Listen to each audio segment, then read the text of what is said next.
So you've just got yourself a brand new Fujifilm X-M5 and you'd like to know a little bit more about how to control certain features. Well, you've come to the right place, so keep on watching.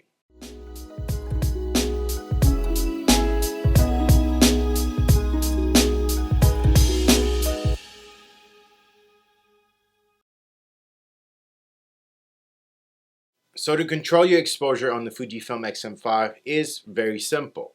So to change your shutter speed, you're going to use the rear command dial, or you can call it the top once it's on top, but it's more so at the rear. So I'm just going to call it the rear dial. So using that rear dial, you can rotate it and then you can navigate through all the shutter speeds.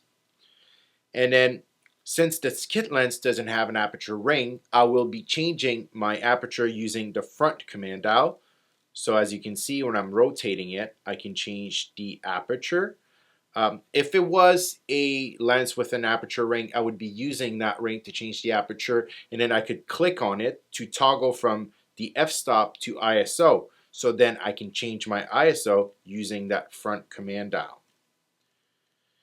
Now, if you do have a aperture ring on your lens, you can also use that feature to lock in your ISO so you don't accidentally change it. So let's say you would set your lens to f2, for example, but you could still leave it to change your f-stop. That way you wouldn't be able to change your ISO. So that's just a little trick that you can do to kind of lock in your ISO.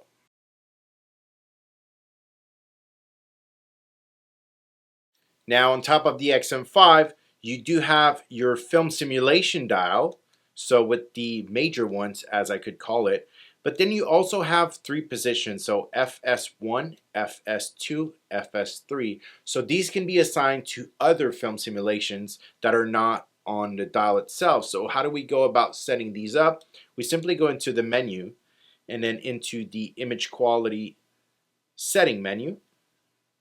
And then we go to film simulation dial setting, and then we can choose film simulation 1, 2, and 3 and then assign them to other film simulation. And then we also have the acros dial position, which we can assign to either the standard or with a yellow, red, or green filter. So now if I go and change to FS3, 2, or 1, we can see that our dial are changing, and then we can see the film canister here representing the film simulation that we've assigned to it.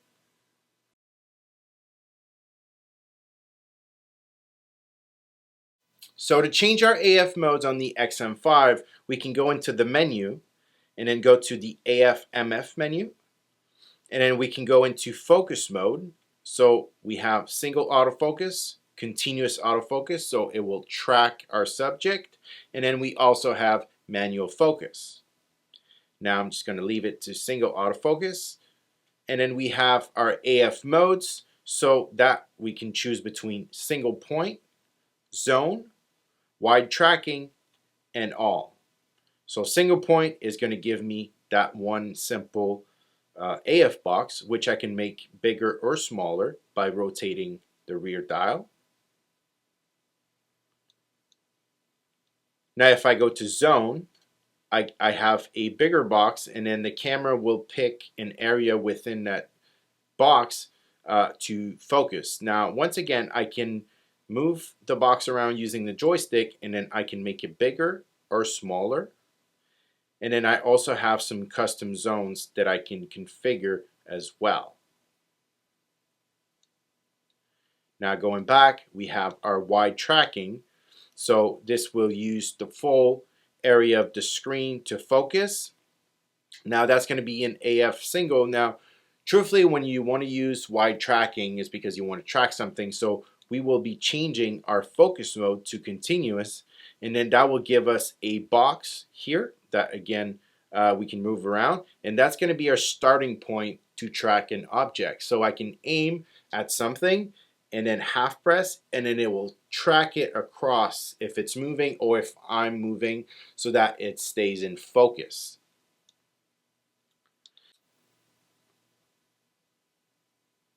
And then lastly, we have all, which is going to be a combination of all of our settings. So I can, go around basically by rotating the rear dial to single point, then I get into zone, and then I get into wide tracking, and then I circle back to single point.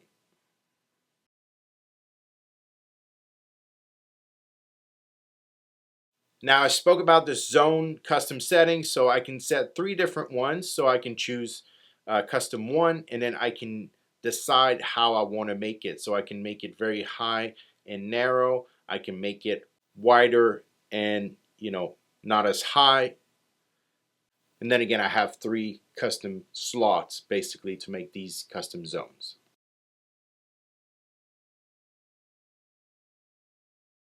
Now, another feature that I definitely enjoy is face and eye detection and subject detection. So how do I go about setting that up? Is I simply go into the menu and then into the AF/MF setting menu, and then I can go down to face and eye detection setting, and then I can choose whether I want to have the eyes auto detected and then let the camera choose, or if I want to have the right or the left eye priority.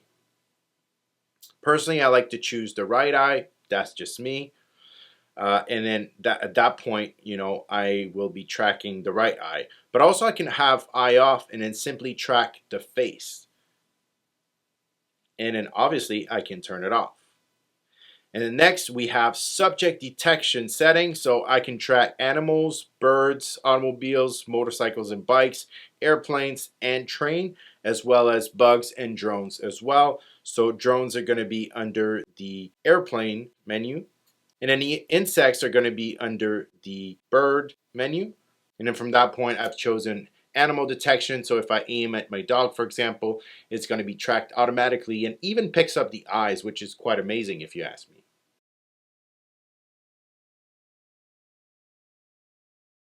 Now the XM5 is a highly customizable camera, and then we can assign function to specific buttons. So a function that I often use, like toggling on face and eye detection, for example, or subject detection. So how I go about setting that up is I simply press on the display back button for a couple seconds, and then you will see a diagram pops up with highlighted in green the various buttons, and then also touch functions that I can. So if I want to customize my AEL AFL button, because frankly that's a feature that I don't ever use, I'm going to go in and then press on OK, and then I'm going in to assign face and eye detection to that button. So I can navigate through the 10 pages of options to assign, which is quite amazing. And then I can find face and eye detection on or off. So I assign it to this button, and as you can see now, if I press on my AEL AFL, I can toggle on and off the face detection.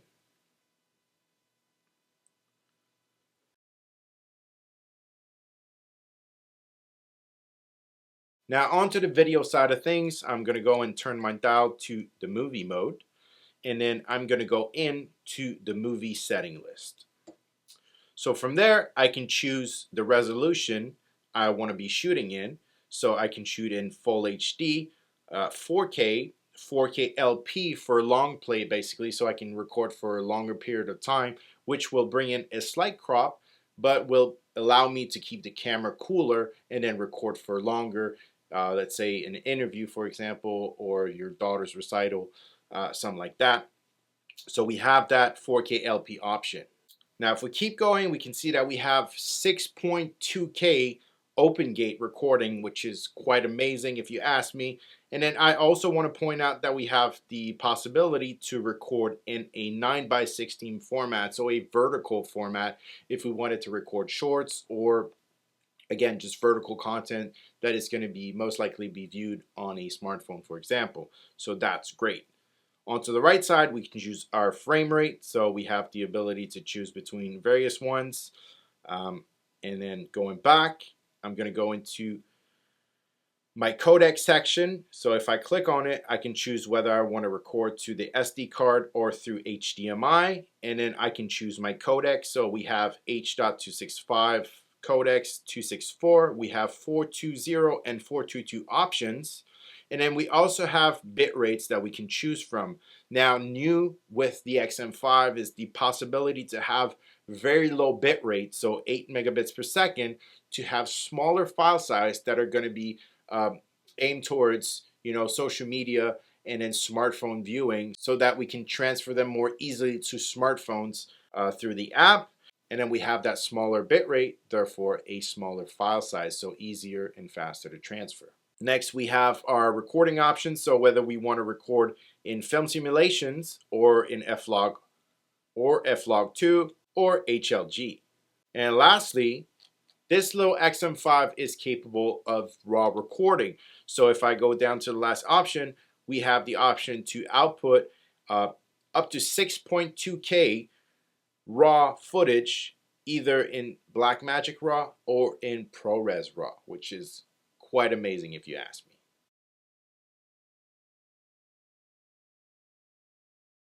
Now let's talk about the vlog mode. So by turning on to the vlog mode, we get this interface that is quite amazing. I get quick access to a lot of very useful features for vlogging, but also for just content creation. So as you can see, we have this touch interface that appears. I can start recording right from the screen. I can view playback right on the screen. But also if I click on the menu button, I can see all these quick access to these very useful settings. So first, I can choose whether I want to shoot in manual, aperture, shutter speed, or program mode. So I will choose manual. I could choose aperture. I could choose shutter speed, program. So switch between all of these using the touchscreen. I can choose my focus mode. So AFC, manual focus, AFS. I can choose whether I want to have the optical image stabilization turned on, if I want it off, or if I want both the OIS and digital image stabilization enabled. So OIS only for this one. I can choose the face and eye detection. Again, as I mentioned before, we have the face only, the eye automatic, the right or left eye, or just the face and eye detection off. We have a first, which is a portrait enhancer, but for video. So I can smooth out the skin in video mode, so we can choose between off, weak, medium, and strong. I can choose how I want the touch to behave for my focusing. So I like to have the area only. Again, playback and record. We have options here for background defocus. So if you're not familiar with photography and videography and then you choose it on, it's going to automatically set the lens to the widest aperture so that you have a blur in the background.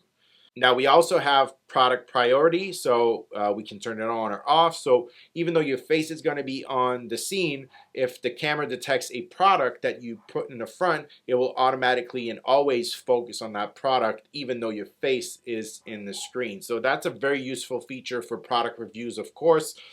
So that's readily available, very easy access on the touchscreen in the vlog mode. We also have the high-speed recording right on the screen, so we can turn it on or off. And then something I really enjoy is the video self-timer, so we can choose between 3, 5, and 10 seconds before the camera starts recording. So if I want to record myself, I can press start, and then I can come and sit here and then wait until the countdown is done, counting down, and I can see it really big on the screen, and I find it very useful.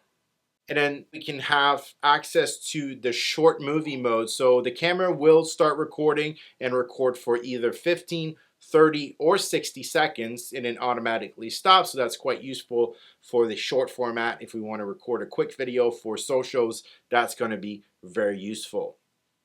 And then looking at the bottom left, we do have an option here for the built-in microphone. So we can have it record all around, so it'll pick up sound from all over. So that's going to be very useful if you're, filming stuff in, a busy market or something like that. But also you have the option to have it record in the front only, in the back only, or in the front and back. So on the front only, by example, if you're vlogging and you want to have the microphone pick you up, but not whatever is happening on the back, that's going to be very useful to isolate your voice. But also, on the other hand, if you're, walking into a store and then filming various things and then you're narrating, so basically talking behind the camera, you want to have the camera picking up the sound from the back only. That's going to be very useful as well. And if you're switching from, flipping the camera around back and forth, then you can have it record the front and the back continuously. So if you're filming something but you're behind the camera, it will still pick you up really fine, but it won't pick up the sound from each side as well.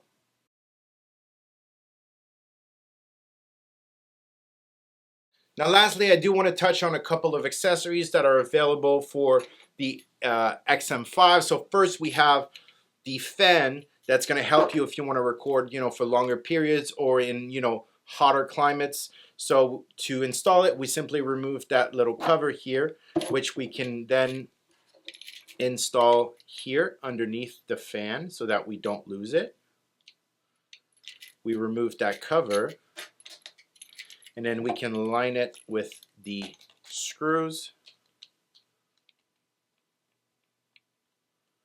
just like that. And then we have the fan attached. And then if we want to change the settings on the fan, so how it behaves, we can go into the menu and then into the movie setting. We can go down to the cooling fan setting, and then we can choose Auto 1, which prioritizes low fan noise, so it's going to run constantly but not as hard. Auto 2 is going to prioritize the temperature, so it might get loud, but the point is to keep the camera cool at all time. And then we can just set it to just low or really high at all time.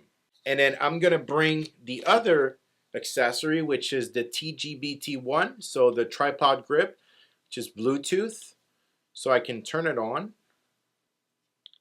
and then I'm going to attach the X-M5 to the grip. So now I have a table tripod as well as a grip, and then I can adjust it. I can rotate it as well. And if I want to connect the grip to the camera, I simply have to go into the menu and then into the network USB setting, Bluetooth and smartphone setting, pairing registration, and then it's going to look for the grip. Now to make sure that the grip is discoverable, we're going to push on the Bluetooth button until it starts blinking very quickly, and then we can see that the camera has been paired with the TGBT1, so we can click OK, and then it's set. And then from that point, I can use the grip to do various things like zooming, and then I can use it also to start and stop recording videos. And then if I'm in the stills mode, I can also do the same thing and then use it to shoot some photos. All right, so I hope you enjoyed this little quick look at some of the features on the X-M5. I hope this helped you. Now, if you'd like to see more content about this and other Fujifilm products, please consider hitting that subscribe button. And until next time, c'était Francis pour les Fuji Guys.